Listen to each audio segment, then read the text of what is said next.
On est à une semaine et demie du démarrage de la Liga espagnole, la Ligue des stars, la Ligue qui fabrique des ballons d'or, dans laquelle est passé Ronaldinho, des matchs d'anthologie. C'est le meilleur championnat pour moi, le meilleur championnat en termes de qualité, de talent, de performance individuelle. Il n'y a pas meilleur que la Liga. J'ai mes trois favoris. D'un côté, le Real de Madrid, le champion en titre. Il vient pour essayer de gagner encore davantage. Le Real manquait quelque chose, mais cette année, le Real est complet. Au vu du recrutement, Eduardo Camavinga, Aurélien Tchouaméni, déjà les deux papis sont bien remplacés. Mes deux papis, Kroos, Luka Modric, très bien remplacés en termes de nombre, pas en termes de qualité, mais en termes de nombre et en termes de fougue aussi. Parce que ces deux garçons-là, Aurélien Tchouaméni, Eduardo Camavinga, il n'y a pas meilleur que ces derniers. Il n'y a pas meilleur que... Ce sont les deux milieux qui viennent, les jeunes pousses, les jeunes pépites qui arrivent avec force, qui arrivent avec grinta, enthousiasme. On a vu la masterclass que nous a sorti Eduardo Camavinga lors du match face à Chelsea. Il a récidivé face à Manchester City. Le gars, la Liga va nous procurer du bonheur. On aura des matchs d'anthologie, des buts d'anthologie. Le Real de Madrid ne va pas accepter de céder son trône. Il ne va pas accepter. Antonio Rudiger, l'ancien leader de Chelsea, il vient dans la tanière. Avec son leadership, ses qualités, on le connaît. On sait que c'est un défenseur rugueux. C'est un peu le Ramos version 2.0, tu vois. Le Ramos qui va apporter cette touche allemande au sein de la défense merengue. Sur le front de l'attaque, Vinicius, il va améliorer encore ses stats, parce que l'année dernière, c'était une année révélation. Cette année, il sera attendu au tournant. Il sera attendu au tournant.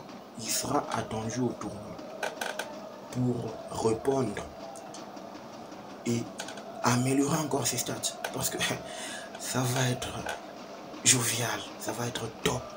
Ça va être top cette saison en Liga pour Vinicius. Je ne suis pas fan de Vinicius. Je me mets pas dans la peau d'un fan, non. Mais je donne quand même mon point de vue au vu de ce qui va se passer. Parce que le Real de Madrid, avec l'ossature qu'il a, Carlo Ancelotti l'a répété, il a dit, mon équipe elle est bonne. Ça y est, on peut repartir avec cette équipe. Elle est bien fournie, elle est bien huilée, elle est bien rodée sur le plan qualitatif. Et je le dis, Ancelotti c'est quelqu'un qui est très expérimenté.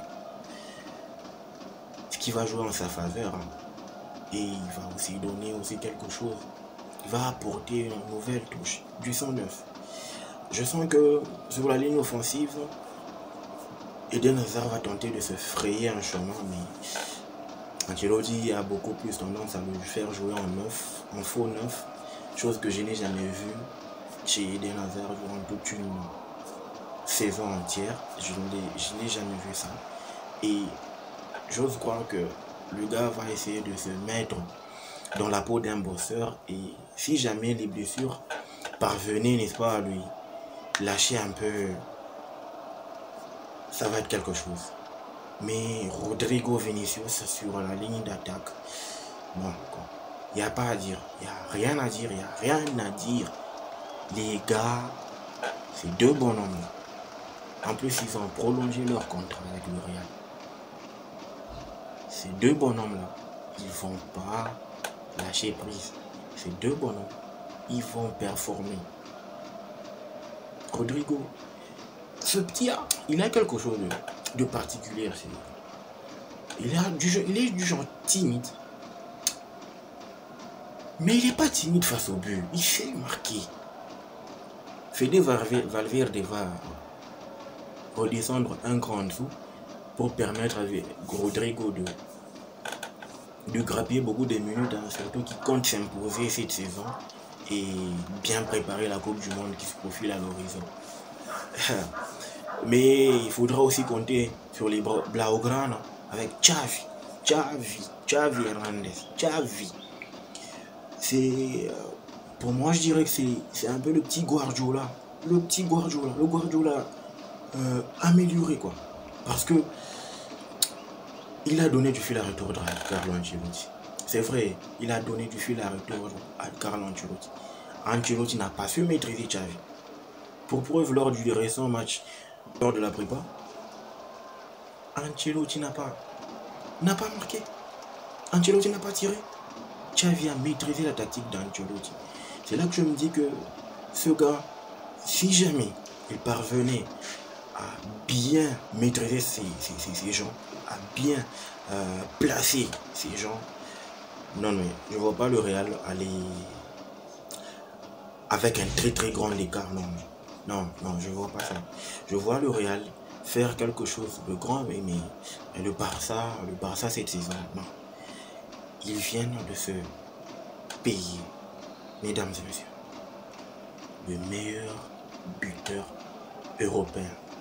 Ce qui se fait de mieux actuellement en Europe en termes de ratio, de performance, Lewandowski. Moulin à but. Ce garçon, sincèrement, qu'on se le dise, il vient pour casser la Liga. Il vient pour empiler les buts. Il va les empiler. Comme des patates, il va les empiler. Il va faire mal aux défenseurs de la Liga. Ça va Rapigne d'un côté, Ansu Fati qui va prendre ses responsabilités parce que le gars, il a déjà sa place. Hein. Bien qu'il faudra qu'il cravache un tout petit peu. Bon, si jamais les blessures le lâcher un peu la grappe, c'est bon. Mais compte tenu du talent, ce garçon, il a sa place au sein de l'équipe du Barça, au sein de la ligne offensive du Barça. Le Barça compte toujours sur ses pépites. Il compte toujours sur les gars de la Masia. Et Ansu Fati, c'est un pur produit de la Masia. Il va venir cette saison avec cette rage de vaincre, cette rage de marquer les esprits dans les cœurs des supporters. Oui, il faut vraiment qu'il prouve cette saison. Ce sera la troisième saison pour lui.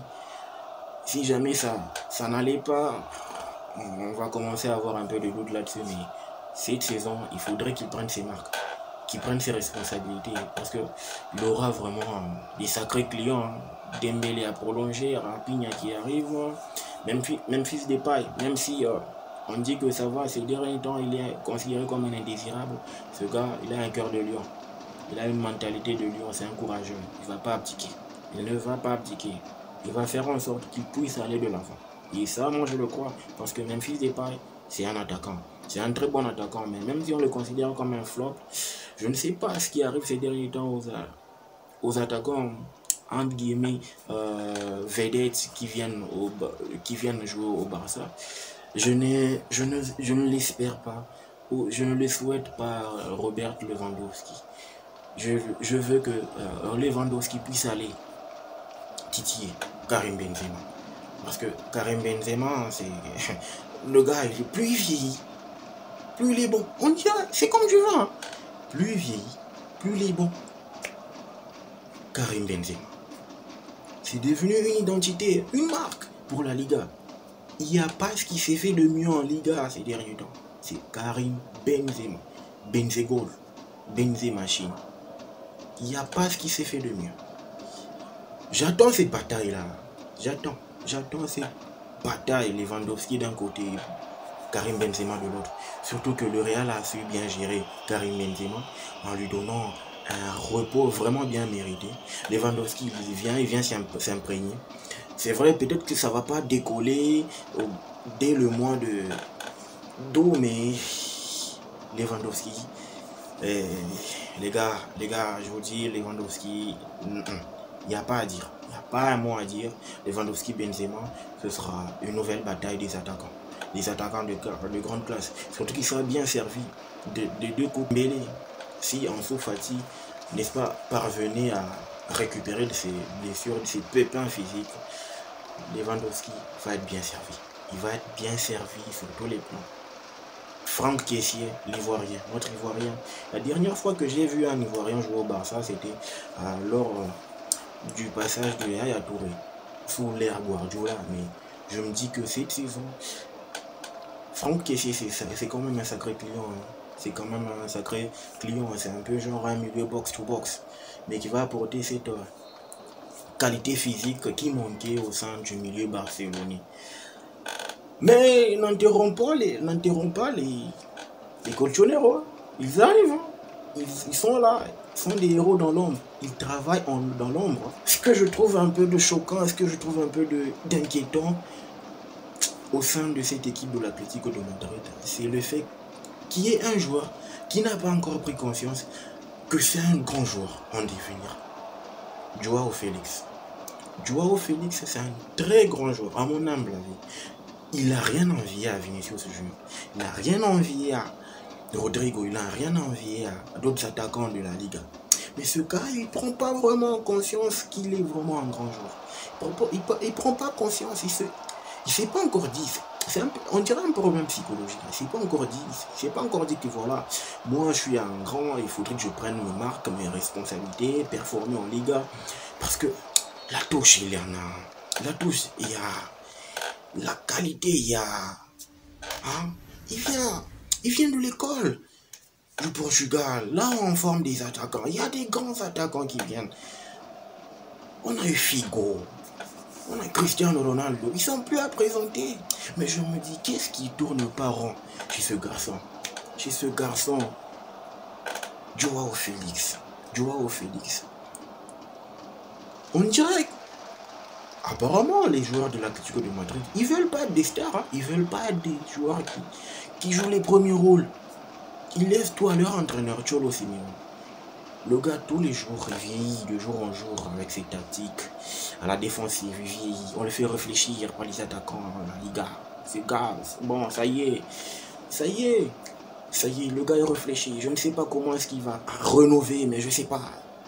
Son 4-4-2 là, franchement, moi, je trouve que... Je sais pas. Les gars, dites-moi en commentaire ce que vous en pensez par rapport à cette équipe d'Atlético de Madrid. Parce que moi, franchement, ça me déçoit toujours au niveau offensif. Hein, au niveau offensif. Parce que... Ah, non. Les gars, on se capte au prochain numéro. N'oubliez pas de vous abonner, de liker, de partager. Remplissons l'arène.